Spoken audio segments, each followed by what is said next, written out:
The preview screening of the studio's new comic blockbuster, calculated to jumpstart buzz among Manhattan's movers and shakers, evoked the kind of silence one associates with outer space.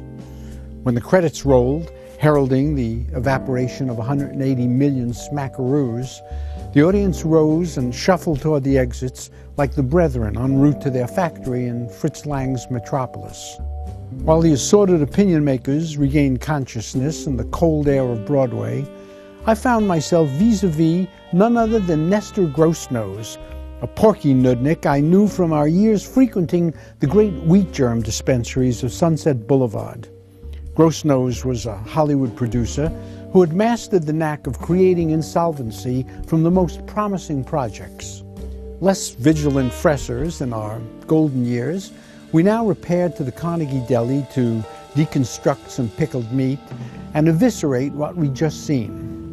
It's all schlock, the impresario railed. Chazarai for pubescent submentals. Producing a clipping from his pants pocket, he said, "Lamp this. I culled it from a little magazine called The Week. Is this or is this not our open sesame to Fort Knox?" The colonel of the gross-nosed squib sent it on Upper Darby, Pennsylvania, where it seemed that a pizzeria owner was charged by police with planting mice in rival pizza shops. "We never had anything like this," the police superintendent said, "where mice have been used as an instrument of crime." Grossnose looked for my reaction to the tabloid snippet, smiling like a man with aces back to back. "The minute I eyeballed this, I started working on my acceptance speech," he said, knocking back his Dr. Brown's. "What are you saying?" I asked, realizing that his latest film, Holiday for Cretins, had garnered just 2 Oscar nods, and not from the Academy, but from inmates at Bellevue. Nothing short of mace could have prevented him from pitching his new scenario, which I succumbed to while vaguely discerning the Hindenburg floating into view. "We fade up on Scotland Yard," he began. "Inspector Myles Dabney, a rum old veteran with a dry wit who's seen it all, is reaming out his pipe and thinking of the weekend and that trout that always seems to resist his royal coachman. Dabney's reputation precedes him, and he's credited with single-handedly solving the Ripper murders." "Now wait," I said. "Aren't those over 100 years old?" "You're thinking of Jack the Ripper," Grossnose sidestepped. "I'm talking about Abe the Ripper, a tailor who stalked Whitechapel, slashing men's gabardine slacks." "Got it," I said. "Now it's clear." Close-up of Dabney's canine visage, Grossnose spun, as Lieutenant Gamage, his crisp minion, enters delivering some grim news. "Inspector Dabney," Gamage says, "it seems a gang of mice have just held up Barclays." "Mice held up a bank?" I interrupted incredulously. "Why not?" Grossnose said. "The little rodents cause the traditional panic that mice do, and while the women are squealing and jumping on chairs, they use their teeth and paws to relieve the tellers of £2 million. "Listen, Nestor," I said, but he cut me off. "Now get what Inspector Dabney says." "Why, Gamage, this jibes perfectly with Munsfoot's story about the gang of mice that broke into the Tate and pinched the priceless constable." "I hadn't heard of that one," Gamage replies. "Surely they can't be the same mice." "The descriptions match," says Dabney.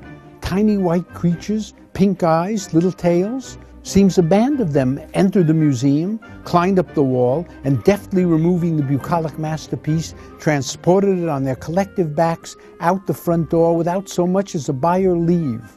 My guess?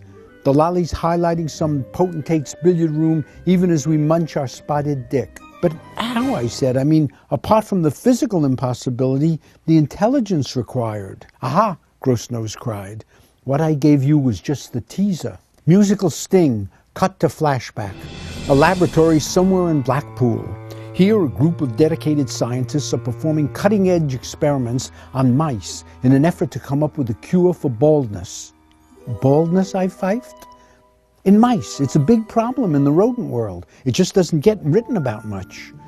The lead scientist is Chauncey Entwistle, a handsome devil, and here I may cast Brad Pitt, who loves the role and has promised to make himself available the minute I bring peace to the Middle East. Entwistle's co-worker, by the way, is a hot blonde biologist named April Foxglove, kind of a Eve Curie, but with a great rack.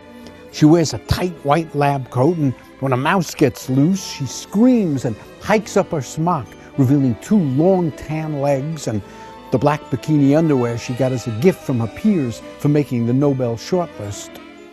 Later that night, Gross-Nose Boron, Wiggins, the old Cockney janitor, making his rounds and tipsy from his pint of bitter, accidentally bumps a button marked Danger, Radiation, which is aimed at the mice, I chimed in, ahead of the drift. Precisely, Gross-Nose enthused. But get this, not all the mice get nuked, just the mean, frustrated ones, the ones that have been run through the mazes over and over without ever finding their way to the tasty Gouda. It's these embittered creatures that absorb the juiced-up isotopes and become super-intelligent, albeit sociopathic. I get a cold chill when you say that, I said, trying to play along, while wondering if in the bathroom there might be an open window leading to the street. We get the first clue as to their sinister leanings when they pick up a broom, grab Tabby, the lovable laboratory cat, and using the handle as a bat, fungo her out the window. Oh, I forgot to mention, the radiation gives each malevolent mouse the strength of 50. Suddenly, the city of London is hit with a crime wave. Assaults, burglaries, Ponzi schemes, the kidnapping of a hedge fund executive and his family who are held for ransom. And all by white creatures with pink eyes and little tails, I said. Exactly, he concurred. I think you're really onto something big here, but if you'll excuse me now, I'm due at a barn raising with some Amish friends. The problem is I don't have a finish, Gross-Nose said imploringly. That's where you come in. You're a scribe. Come up with something and I'll take good care of you. Of course, there's no front money, but I'll see that you get a nice taste of the back end. Let's say 1/10 of a percentage point after quadruple break even. You got a deal, Nesta, I said, pushing back my chair, but I don't want a credit. After all, it's really you who's cracked the spine of the piece. And as for my end of the swag, keep it. Between my translating Cavafy and selling seeds, I'm comfortable. I knew you wouldn't fail me, he bleated. What's the payoff? In the last reel, I spitballed, Entwistle, realizing the mice possess superior intelligence, uses moral persuasion. He rounds them up and reads them Kierkegaard. Soon each mouse makes his own individual leap of faith and chooses God. In short, they go from laboratory mice to church mice. Are you nuts? Gross-Nose wailed in disappointment.